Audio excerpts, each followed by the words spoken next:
औज़ुबिल्लाहि बिस्मिल्लाहिर्रहमानिर्रहीम। शुरू करता अल्लाह के नाम से जी। वो बड़ा मेहरबान है रहम करने वाला। अस्सलाम वालेकुम दोस्त, क्या फिट उम्मीद के दोस्त ठीक है। तो अल्हम्दुलिल्लाह से भी ठीक है। सवेरे सवेरे का टाइम में मिलोगे स्टार्ट करने आज सवार तो देने जनाब।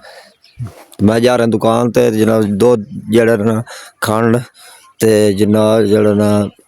घ्यो लैन वास्ते फिर नाश्ता जड़ा बड़े गुआढ़ियों को नाश्ता करते सारे ते बच्चों ते करो इन्हें आप भी करने ते फिर दिहाड़ी ते जाना क्योंकि टाइम ओवर होंदा पिया।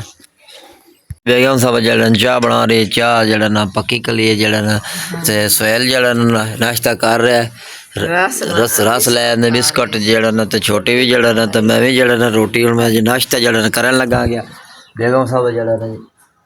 जड़ा ना इन्होंने नाश्ता करा रही सारे बच्चे ने ते जड़ा ना कोई रोटियां रही दी ने वो फैजान गया लैन वास्ते ते वो भी लैके आ जाना फिर सारे जड़ा ना ते मैं जड़ा लेट होता पिया जड़ा दिहाड़ी ते जाना तां कर तो मैं जाके जल्द मैनू कोई फुल्की लिया दियो मैं जड़ा नाश्ता करके जावां जड़ा क्योंकि लेट ना हो फिर जड़ा ना बुरा गल रखते रही है फिर लेट आया तू ते इस वास्ते जड़ा मैं नाश्ता जड़ा करके निकलन लग्या ते बाकी फिजान लमन गया फिर वो नाश्ता करता अज मारिया भी स्कूले जाएगी फिजान काफ़ी छुट्टियां हुई खलियां तो मारिया जी ना उधर झाड़ू वगैरह दे बिस्तरे कुंजदी वंदी फिर जड़ा वर्दी वगैरह स्कूल की तैयारी करेंगे नाश्ता करके फिर जाएंगे स्कूल। हाँ जी तो मैं जड़ा ना बनावे लगी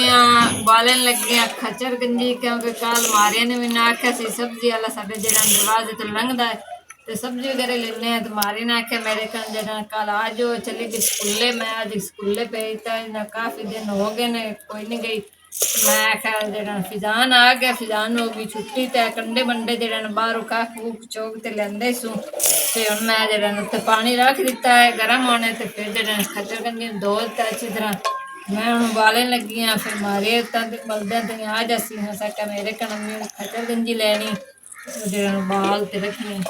असी हूँ उबालन लगे हाँ। हाँ जी तो माशाअल्लाह जड़ा ना खचर गंजी जड़े ना उबाल लीए तो जड़ा हूँ कढ़न लगे हाँ ताकि जड़ा ना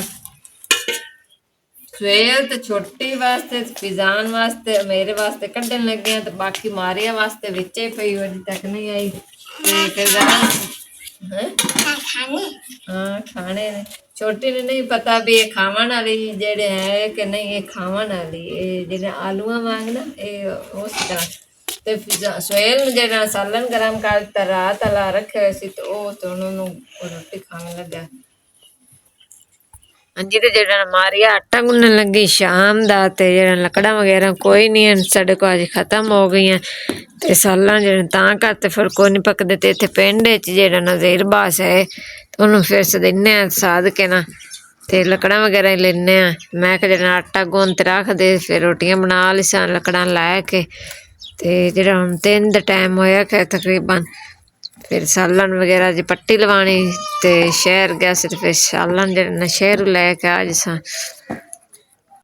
हाँ जी तो फिजान लकड़ा टुकन लगा एक जी लकड़ पई सी उन्होंने जड़ा कुछ अगे मारिया ने टुकया तो कोई फिजान टुकन लगा ते बाकी मारिया रोटियां बना रही 2-3 टांडे पे सी डंडे अगे ते बाकी थोड़ी जी नाल टुकी सु ते रोटियां बना रही ते पानी जी साडा भरन वाला पिया पानी साढ़े को है कोई नहीं ते जेड़ा सालन हुण कोई नहीं है फिर अंडे वगैरह मारिया ने कहा मैं ना अज रोटियां बनानियां ना सालन बना मैं तां करते जेड़ा ना लकड़ा मैं तां करते फिर जेड़ा ना सब्जी वगैरह कोई नहीं लई ते गिलियां लकड़ा ने ते हुण जेड़ा रोटियां फिर वो बना ही रही आटा गुन के ते लकड़ टुकन लगा टुकी नहीं रही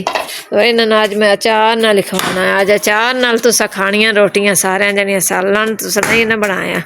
ये तो नेरे होटल वगैरह कोई नहीं केड़ा लै लईए।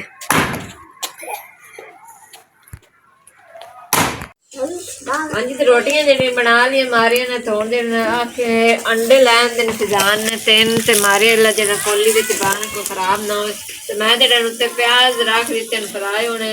ते जरा मैं अंडे जरा फ्राई कर लेने तो इस पास साढ़े लिए ना बल्ब वगैरह बाहर कोई नहीं ताकि मीटर अपना है नहीं तो ना ज्यादा बिजली तुम खर्च नहीं करनी सिर्फ एक ही कमरे में साडा बल्ब है कि मोटर वगैरह चलती ते अल्लाह पाक जेड़ा ना अपना हिम्मत दी ना तो अपना भी जेड़ा ना मीटर भी लगा लवांगे तो जेड़ा सारा काम कर सा ते तां करके फिर बाहर जेड़ा बल्ब कोई नहीं लाया होया ते ਫਿਰ ਵੀ ਬਿੱਲ ਜਿਹੜਾ ਨੈਸੇ ਦੇ 2000 3000 ਸਾਨੂੰ ਆ ਜਾਂਦਾ ਹੈ 2000 ਨੂੰ। ਹਾਂਜੀ ਤੇ ਸ਼ਾਮ ਦੀ ਜਾਨ ਆ ਗਈ ਤੇ ਕਾਫੀ ਸਾਰਾ ਬਾਹਰ ਹਨੇਰਾ ਹੋ ਗਿਆ ਤੇ ਹੁਣ ਜਿਹੜਾ ਸਾਰੇ ਬੱਚਿਆਂ ਨੂੰ ਰੋਟੀ ਦੇ ਦਿੱਤੀ ਅੰਡੇ ਦੇ ਨਾਲ ਤੇ ਖਾ ਰਹੇ ਨੇ ਸਵੇਲ ਛੋਟੀ ਫਿਜ਼ਾਨ ਤੇ ਇਹਨਾਂ ਦੇ ਭੁੱਖਾਂ ਨੂੰ ਰੱਖ ਦਿੱਤਾ ਕੋਲੀ ਚ ਵਗਰੇ ਪਾ ਕੇ ਤੇ ਬਾਕੀ ਹੁਣ ਮਾਰੀਏ ਤੇ ਮੈਂ ਇੱਥੇ ਖਾਵਾਂਗੀ ਬਾ ਕੇ ਤੇ ਜਿਤਨੇ ਮੇਰੇ ਪਿਆਰੇ ਸਿਸਟਰ ਮੇਰੇ ਮਾਂ ਵੱਡੇ ਬਜ਼ੁਰਗ ਮੇਰੇ ਪਿਆਰੇ ਵੀਰ ਜਿੱਥੇ ਵੇਖ ਰਹਿੰਦੇ ਸਰ ਪਰਦੇਸ ਚ ਅੱਲਾਹ ਪਾਕ ਸਾਹਿਬ ਨੂੰ ਤੰਦਰੁਸਤ ਦੇ ਵਸਿਆ ਦੇ ਲੰਬੀ ਜ਼ਿੰਦਗੀ ਕਰੇ ਅੱਲਾਹ ਪਾਕ ਹਰ ਮੁਸ਼ਕਿਲ ਆਸਾਨ ਕਰੇ ਸਭ ਭੈਣ ਭਾਈਆਂ ਦੀ ਤੇ ਜ਼ਰੂਰ ਕਮੈਂਟ ਸ਼ੇਅਰ ਕੀਤਾ ਕਰੋ ਤੇ ਵੀਡੀਓ ਮੁਕੰਮਲ ਵਾਚ ਕੀਤੀ ਕਰੋ ਸਬਸਕ੍ਰਾਈਬ ਕਰ ਦਿੱਤਾ ਕਰੋ ਬੜੀ ਮਿਹਰਬਾਨੀ ਅਸੀਂ ਭੈਣ ਭਾਈਆਂ ਦੀ ਸਪੋਰਟ ਦੀ ਜ਼ਰੂਰਤ ਹੈ ਸਪੋर्ट करो ਅੱਲਾਹ ਪਾਕ ਸਾਨੂੰ ਕਾਮਯਾਬ करे ਤੇ ਇਤਨੇ ਚ ਕੁਛ ਨਹੀਂ ਹੋ ਜਾਂਦਾ ਥੋੜਾ ਜਿਹਾ ਤੁਸੀਂ ਥੋੜਾ ਜਿਹਾ ਮੈਂ 5 ਮਿੰਟ 10 ਮਿੰਟ ਸਾਡੇ ਵਾਸਤੇ ਕੱਢ ਦਿਓ ਤੇ ਵੀਡੀਓ ਮੁਕੰਮਲ ਵਾਚ ਕੀਤੀ ਕਰੋ ਸਬਸਕ੍ਰਾਈਬ ਕਰ ਦਿੱਤਾ ਕਰੋ ਅੱਲਾਹ ਪਾਕ ਸਭ ਨੂੰ ਸਿਹਤ ਦੇਵੇ ਲੰਬੀ ਜ਼ਿੰਦਗੀ करे ਅੱਲਾਹ ਪਾਕ मेरे यूके वाले भैन भाई और तंदुरुस्त देवे सेहत देवे अल्लाह पाक लंबी जिंदगी करे ढेर रिज़्क़ दे किसी गल की कमी न दे हर मुश्किल आसान करे मेरी सब भैन भाई दी पूरी फैमिली दी अल्लाह पाक उन्हां दे बच्चों नूं सदा सलामत रखे ते कल लोग मिलांगे जल्द चाहने अल्लाह ने